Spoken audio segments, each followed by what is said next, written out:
ഓട്ടോയിൽ വന്നത്? പറഞ്ഞിരുന്നെങ്കിൽ കാർ അയക്കുമായിരുന്നല്ലോ. ഓ, അതിന്റെ ഒന്നും ആവശ്യമില്ല മോളെ. ഒരു ടാക്സി പിടിച്ചെങ്കിലും പോരായിരുന്നു. കാശ് ഞാൻ കൊടുത്തേനെ. ഓട്ടോറിക്ഷയിലേക്ക് ഇവിടെ വരുന്നത് ഞങ്ങൾക്ക് മോശ. അതുകൊണ്ടാണ്. എടാ രാമ, നീ ഇവിടെ എന്തെടുക്ക? നിന്നോട് പുല്ലി എത്താൻ പറഞ്ഞിട്ട് ചെത്തിയോ? ഒന്നിനും ഒരു ഉത്തരവാദിത്വമില്ല. അമ്മ വാ. കല്യാണി, എടി കല്യാണി, എന്താടി ഇത്? നീ ഇവിടെ തൂത്തുവാരിട്ട് പോയതല്ലേ? എന്നിട്ട് എന്തായി കിടക്കുന്നത്? എല്ലായിടത്തും എന്റെ കണ്ണെത്തണമെന്ന് വെച്ചാൽ കുറെ കഷ്ടാണേ. മുറ്റത്തൊരു പ്ലാവിനെ വീണ കെട്ടിയിടാത്ത പെണ്ണ് കണ്ടുപിടിച്ചു. ജോലിക്കാർ ഒത്തിരി ഉണ്ട്. എല്ലാത്തിനും നിയന്ത്രിച്ചു കൊണ്ടുപോകാൻ കുറച്ച് പാട് തന്നെയാ. എന്തൊരു തണുപ്പാ! എ സി നിനക്ക് ശീലമില്ലാത്തല്ലേ? എനിക്കാണെങ്കിൽ എ സി ഇല്ലാണ്ട് ഇപ്പൊ ജീവിക്കാൻ പറ്റാണ്ടായി. എന്തോ ഒരു സാരി ചേച്ചിക്ക് തുണിക്കടയിൽ ഇരിക്കണ മാതിരി ഉണ്ട്. ഇത് കുറച്ചേ ഉള്ളൂ, ബാക്കിയെല്ലാം അപ്പുറത്തെ മുറിയില്ല. ചേച്ചി, ഇതിന്ന് ഒരു സാരി എനിക്ക് തരുമോ? ഇതിന്നൊന്നും ചോദിക്കണ്ട. അല്ലെങ്കിൽ തന്നെ 500 എണ്ണം തികയാൻ 3 എണ്ണം കൂടി വേണം. ആ വിഷമത്തിലാ ഞാൻ. ഞാൻ വെറുതെ ചോദിച്ചല്ലേ. നിനക്ക് ഉടുത്ത് പഠിക്കാനേ വില കുറഞ്ഞ ഒരെണ്ണം ഞാൻ വാങ്ങിത്തരാം. നീ ഒന്നും അവക്ക് വാങ്ങിച്ചു കൊടുക്കണ്ട. അവക്ക് വേണ്ടതൊക്കെ ഞാൻ വാങ്ങിച്ചു കൊടുത്തോളാം. ഇതാരമ്മയോ? എന്താ മായേ നിന്റെ മുഖത്തൊരു വാട്ടം? എന്റെ ശ്രീമതി വല്ല പത്രാസം കാണിച്ചോ? നീ എന്താ നോക്കി നിൽക്കുന്നത്? പോയി ചായ എടുക്കടി.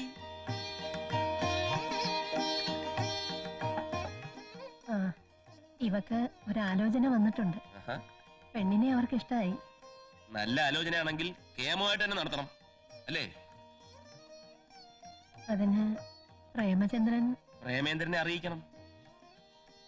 അമ്മ എന്ന് വിളിച്ചാവൻ വരും. അവന്റെ കുഞ്ഞനീത്തിയുടെ കല്യാണമല്ലേ? അമ്മ എന്തിനാ ഇങ്ങോട്ട് വന്നത്? സ്റ്റുഡിയോയിൽ ആദ്യം പോയത്. അപ്പൊ അത് പൂട്ടിയിട്ടിട്ട് ഒത്തിരി നാളായെന്ന് അറിഞ്ഞു. സ്റ്റുഡിയോയിൽ കിട്ടുന്ന കാശ് ഞാൻ ഇവന് ഒട്ടച്ചെലവിന് കൊടുക്കുന്നുണ്ടല്ലോ. പ്രേമേന്ദ്ര, നല്ല കാറ്, ഇതുപോലെ ഒരു കാറ് മോക്കൊന്ന് വാങ്ങിക്കണം. മോനെ, ഇവക്കൊരാലോചന വന്നിട്ടുണ്ട്. നല്ല കുടുംബക്കാരാ. എന്താടി കൊച്ചേ, നീയും വളച്ചെടുത്ത് ഒപ്പിച്ചതാണോ? അതാണല്ലോ പാരമ്പര്യം. എന്തിനാ ഇപ്പൊ ഇങ്ങോട്ട് ഇറങ്ങിയത്? ഞങ്ങള് ചത്തോ ജീവിച്ചിരിപ്പുണ്ടെന്ന് അറിയാനാ? അങ്ങനെ പറയരുത് മോളെ. നിങ്ങളെ തിരിച്ചു വിളിച്ചോണ്ട് പോകാനും കൂടി അമ്മ വന്നത്. പ്രധാന കാര്യം അതല്ല. ഈ പെണ്ണിന്റെ കല്യാണ ആവശ്യം വന്നപ്പോ പ്രേമേന്ദ്രനെ വേണം. അതിനാ? അത് തന്നെ. കല്യാണ ആവശ്യമല്ല, മരണമായാലും ശരി. ഞങ്ങൾ ആ കുടുംബത്തിൽ കാല് കുത്തണമെങ്കിൽ എന്നെ തല്ലി ആ തെണ്ടി ഇവിടെ വന്ന് മാപ്പ് പറയണം. അതല്ല, ഇനിയിപ്പോ വല്ല സാമ്പത്തിക സഹായം പ്രതീക്ഷിച്ചിട്ടാണെങ്കിലേ എന്തെങ്കിലും ഒരു സംഭാവന ഞാനും തരാം. പണത്തേക്കാൾ വലുത് ബന്ധങ്ങളാണെന്ന് മറക്കരുത്. ഇവളുടെ കൈ പിടിച്ചു കൊടുക്കാൻ മൂത്തരാങ്ങള. അത്ര എന്റെ മോൾ ആഗ്രഹിച്ചിട്ടുള്ളൂ.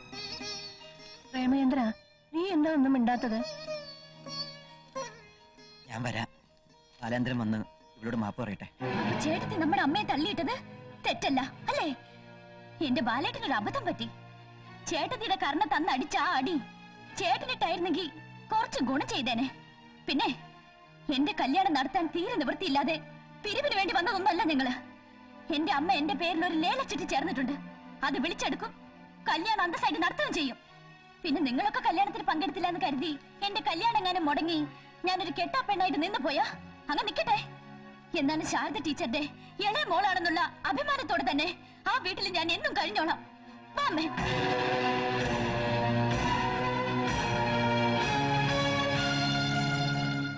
1,90,000 രൂപ. 1,85,000. 1,85,000. 1,85,000 രൂപ. 1,85,000. 1,80,000. 1,80,000 രൂപ. 1,75,000. ലേലം ഉറപ്പിച്ചോളൂ. 1,75,000 ഒരു തരം. 1,75,000 രണ്ട് തരം. ലേലം ഉറപ്പിക്കാൻ പോകുന്നു. 1,75,000. 1.5 ലക്ഷം.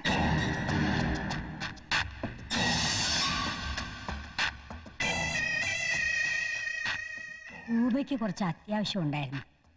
ഇന്നലെ ടീച്ചറിന്റെ മോളെ ചിട്ടിയുടെ കാര്യം പറഞ്ഞപ്പോഴാണ് ഞാനത് ഓർമ്മിച്ചത്. വളരെ താങ്ക്സ് കേട്ടോ. 1.5 ലക്ഷം ഒരു തരം. 1,45,000. 1.30. വിശാലാക്ഷി, വൈരാഗ്യം തീർക്കരുത്. കല്യാണാവശ്യത്തിനുള്ള കാശ്. ഒന്നുമല്ലെങ്കിലും നമ്മള് ബന്ധുക്കളാ. ബന്ധങ്ങളെക്കാൾ എനിക്ക് വലുത് പണമാ. 1,30,000 ഒരു തരം. 1,30,000 രണ്ട് തരം. 1,25,000. 1 ലക്ഷം. ഒന്നും തോന്നരുത്. ഞാനൊരു പുതിയ കാർ ബുക്ക് ചെയ്തിട്ടുണ്ട്. ഉടനെ ഡെലിവറി എടുക്കണം. കുറച്ച് രൂപയുടെ കുറവുണ്ട്. 1 ലക്ഷം 1 തരം, 1 ലക്ഷം 2 തരം, 1 ലക്ഷം 3 തരം. എങ്കിൽ ഞാൻ വരട്ടെ ടീച്ചറെ. കല്യാണത്തിന് ക്ഷണിക്കുമ്പോ എന്റെ പേര് മറക്കണ്ട.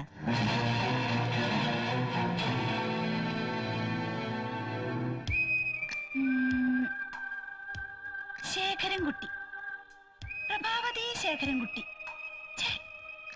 എന്താ നിന്റെ ഹസിന്റെ പേര്? ശേഖർ. കേൾക്കുമ്പോ തന്നെ ഒരു വെയിറ്റ് ഉണ്ട്. പ്രഭാവതി ശേഖർ. പറയാൻ തന്നെ ഒരു സുഖമുണ്ട്. ആ ശേഖരേട്ടാ, നമുക്ക് ആ കുട്ടിയെ മാറ്റിയിട്ട് ശേഖർ എന്ന് മാത്രം പോരെ? എന്റെ അച്ഛന്റെ പേര് മാധവൻകുട്ടി എന്നായിരുന്നു. അമ്മ ആ കുട്ടിയെ അങ്ങ് മാറ്റി മാധവ് എന്നാക്കിയതായി എനിക്കറിയില്ല. ഒരു പഴമയുണ്ട്, അതുകൊണ്ടാ. ഇപ്പൊ പേരിന് പഴമ, കുറെ കഴിയുമ്പോ ഞാനും പഴയതാവോ?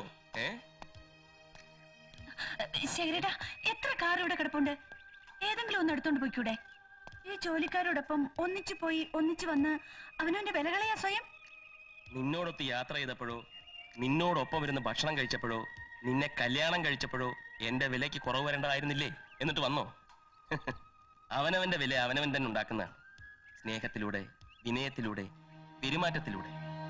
പണ്ടെന്റെ പഠിത്തമൊക്കെ പൂർത്തിയാക്കി ഞാൻ വീട്ടിൽ വന്നപ്പോ എന്റെ അച്ഛൻ എന്നോട് പറഞ്ഞു, നാളെ മുതൽ നീ കമ്പനി ജോയിൻ ചെയ്തോളാൻ. പിറ്റേന്ന് രാവിലെ ഓഫീസിലെത്തിയ ഞാൻ അവിടെ ഒഴിഞ്ഞു കിടന്നിരുന്ന MD-യുടെ ചെയറിൽ ഗമയോടെ കയറിയിരുന്നു. അത് കണ്ടുവന്ന എന്റെ അച്ഛൻ എന്താ ചെയ്തെന്നറിയാമോ? എന്നെ കൂട്ടിക്കൊണ്ടുപോയി ഒരു സ്റ്റൂൾ കാണിച്ചു വന്നു. ഒപ്പം ഫസ്റ്റ് പോസ്റ്റിംഗ് പ്യൂണിൻ്റെത്. കമ്പനിയെക്കുറിച്ച് കൂടുതൽ മനസ്സിലാക്കും തോറും അച്ഛൻ എനിക്ക് പ്രൊമോഷൻ തന്നുകൊണ്ടേയിരുന്നു. ഒടുവിൽ ഞാൻ ആ മാനേജിംഗ് ഡയറക്ടർ സീറ്റിലെത്തി. അതുവരെ ഞാൻ വന്നു പോയിക്കൊണ്ടിരുന്നത് ഈ കമ്പനി ബസ്സില ഇന്നും. അതുകൊണ്ട് ഞാൻ ഒത്തിരി പഠിച്ചു. പഠിക്കും തോറും വളരും, വളരും തോറും പഠിക്കണം. അത് ഭർത്താവിനെ കുറിച്ചായാലും വീട്ടുകാരെ കുറിച്ചായാലും ഓഫീസ് കാര്യമായാലും. ആ ബസ് വന്നു.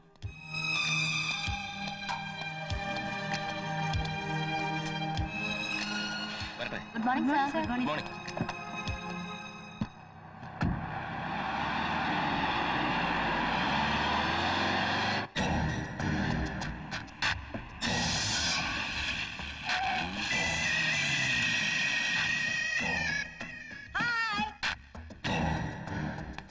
ഇങ്ങോട്ട് വരണമെന്ന് ഞാൻ കുറച്ച് ദിവസമായിട്ട് ആലോചിക്കുക.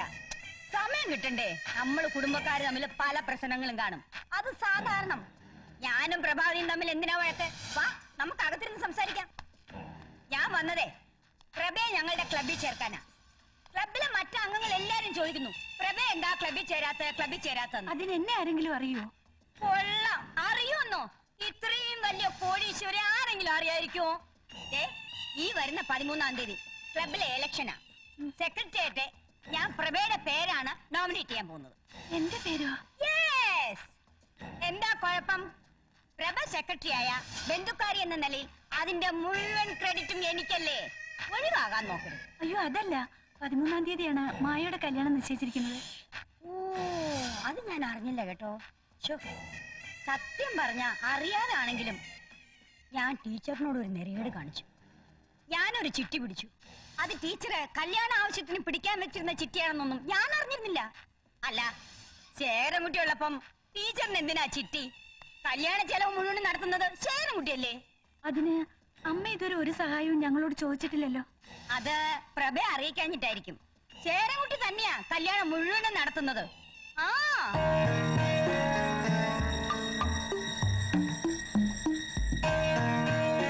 അമ്മയും കൂടപ്പുറപ്പും ഒന്നും ഇല്ലാത്ത ആളല്ലേ. എല്ലാവരുടെയും പെട്ടെന്നുള്ള സ്നേഹം കാണുമ്പം ആരും മയങ്ങിപ്പോവും. ഇപ്പൊ ശേഖരൻകുട്ടിക്ക് പ്രഭയോടുള്ളതിനേക്കാൾ സ്നേഹം വീട്ടുകാരോടാണെന്നാ നാട്ടുകാര് പറയുന്നത്. അത് വെറുതെ പറയണതാ. ഞാൻ പറയുന്നത് വിശ്വസിക്കണ്ട, താനേ മനസ്സിലാവും. ഭർത്താവിന്റെ സ്നേഹം പങ്കിട്ടു പോകാൻ ഒരു ഭാര്യയും ഇഷ്ടപ്പെടാറില്ല. എങ്കിൽ ഞാൻ വരട്ടെ. ക്ലബിൽ മെമ്പർ ആവുന്ന കാര്യം മറക്കരുത്. ഞാൻ ഇനിയും വരാം. ബൈ.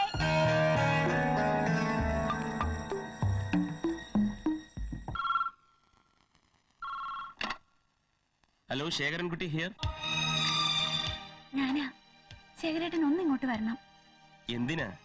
ചുമ്മാ ഒന്ന് കാണാൻ. എന്നെ ഇതുവരെ കണ്ടിട്ടില്ലേ? വരണമെന്ന് പറഞ്ഞ വരണം. ദേ, എനിക്കിവിടെ നിന്ന് തിരിയാൻ നേരമില്ല.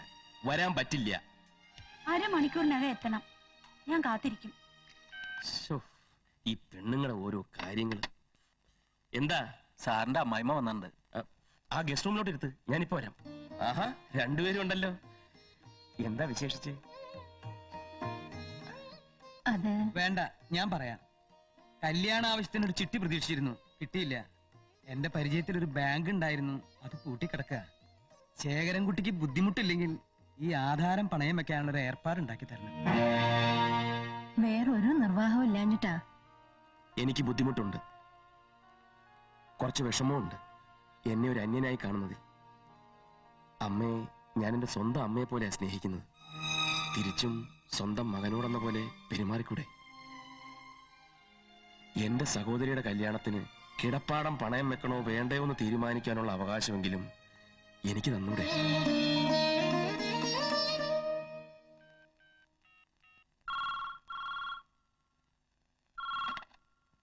ഹലോ. ശേഖരേട്ടനുണ്ടോ? ഇല്ല, പുറത്തു പോയി. മാഡത്തിന്റെ അമ്മ വന്നിരുന്നു, അവരോടൊപ്പാ പോയത്. ഇപ്പൊ ശേഖരൻകുട്ടിക്ക് പ്രഭയോടുള്ളതിനേക്കാൾ സ്നേഹം വീട്ടുകാരോടാണെന്നാണ് നാട്ടുകാർ പറയുന്നത്.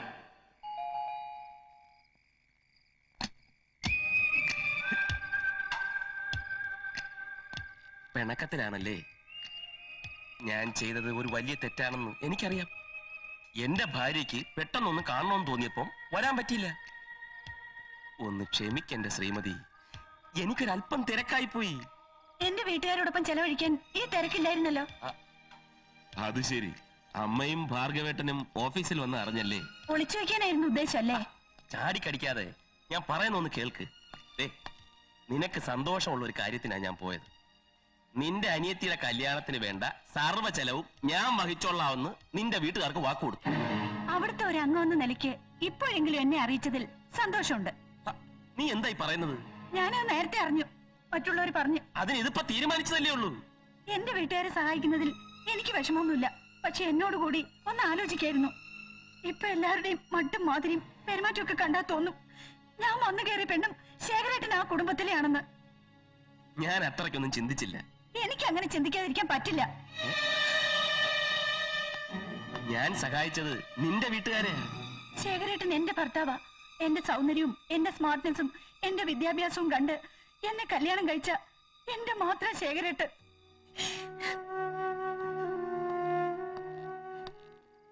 നീ എപ്പോഴും പറയാറുള്ള നിന്റെ സൗന്ദര്യവും നിന്റെ സ്മാർട്ട്നെസ്സും നിന്റെ വിദ്യാഭ്യാസവും നിനക്കുള്ള പ്ലസ് പോയിന്റുകളായിരുന്നു, സമ്മതിച്ചു. പക്ഷെ നിന്നെ കെട്ടിയത് ഞാൻ പോലും അമ്മയെന്ന് വിളിക്കാൻ കൊതിച്ച എന്നെ പഠിപ്പിച്ച ആ ടീച്ചറുടെ മോളായതുകൊണ്ടാ. ആ ടീച്ചറുടെ സ്വഭാവ മഹിമ നിന്നിലുണ്ടെന്ന് കരുതിയട്ടാ. ആ ധാരണ നീ തെറ്റിക്കരുത്. എന്തിനാ മോളെ ഈ പിടിവാശി? ഞാനിതെല്ലാം ചെയ്തത് നിനക്കൂടി സന്തോഷമാവുമെന്ന് കരുതിയിട്ടില്ലേ? ദേ, ഇനി നിന്നോട് ആലോചിക്കാതെ ഞാൻ ഒന്നും ചെയ്യില്ല. പോരെ, പോയി കുടിക്കാൻ എന്തെങ്കിലും എടുത്തേ. ചെല്ലടി. ആ, ഈ പെട്ടിയുടെ കൊണ്ടുപോയി. എന്റെ ദൈവമേ. ആ, ദേവനെ, തിങ്കളാഴ്ചയാണ് വസ്ത്രങ്ങളോ ആഭരണങ്ങളോ എടുക്കാൻ തീരുമാനിച്ചിരിക്കുന്നത്. അത് ശരി, അപ്പൊ അതും തീരുമാനിച്ചു കഴിഞ്ഞു അല്ലേ? തന്നെ തന്നെ പോയി എടുത്താ മതി.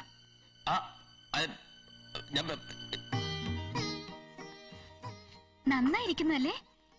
എനിക്ക് ഇഷ്ടപ്പെട്ട കളറിങ്ങിന് ഒത്തു കിട്ടൂന്ന് ഞാൻ വിചാരിച്ചില്ല. അമ്മയുടെ സെലക്ഷൻ കൊള്ളാം. അല്ല, നിന്റെ ഒരു തലയിലെടുത്തേ എല്ലാ സമയത്തിന് മുന്നിലെത്തി. എന്റെ കല്യാണത്തിന് ഇങ്ങനെ സഹായിക്കാൻ ഒരാളും ഇല്ലായിരുന്നു. ശേഖരേട്ടന്റെ മനസ്സതി ആർക്കാ ഉള്ളത്? മനസ്സുണ്ടായാലും കാശില്ലേ, തീർന്നില്ലേ? എനിക്ക് ആ പെണ്ണിന്റെ സ്വഭാവം അത്ര പിടിക്കില്ല കേട്ടോ. അതെന്താ? നമുക്കിട്ട് വെക്കണത് നീ ശ്രദ്ധിച്ചോ? ആഹാ, വെച്ചടാ. വേണ്ട, മൗനം വിദ്വാനുഭൂഷണം. നിനക്കും പോയിക്കോ. ഭാർഗവേട്ടൻ എങ്ങോട്ടാ? ഒരു കൊട വാങ്ങിക്കാൻ പോവാ.